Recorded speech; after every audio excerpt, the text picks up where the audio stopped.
Hi, Peter Nalen. Okay.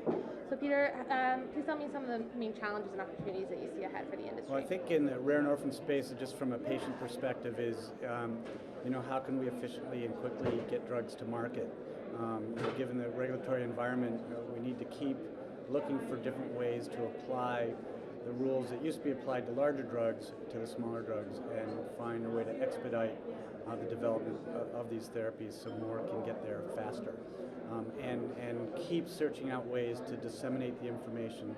One of the great presentations today was doing kind of the personalized clinical trial programs, is taking the programs and building them around each individual patient and being able to aggregate that data to have similar outcomes to a larger clinical trial. But in rare and orphan, they're never that large, right? They can be 7 or 8 people. But again, how can we get that done quicker, and how can we make as many people aware of what's going on?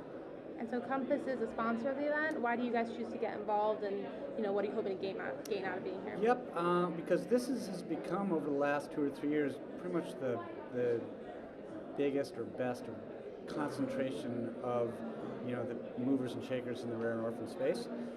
So from manufacturers to people that support the manufacturers, to the regulatory folks, investigators, and even kind of the investment banker side. So we're helping support a lot of the smaller companies. But we like to be here because this is where our audience is. And so if we're associated with this conference, then everyone knows that this is our specialty. It's rare and orphan. And how are you finding the show so far this year?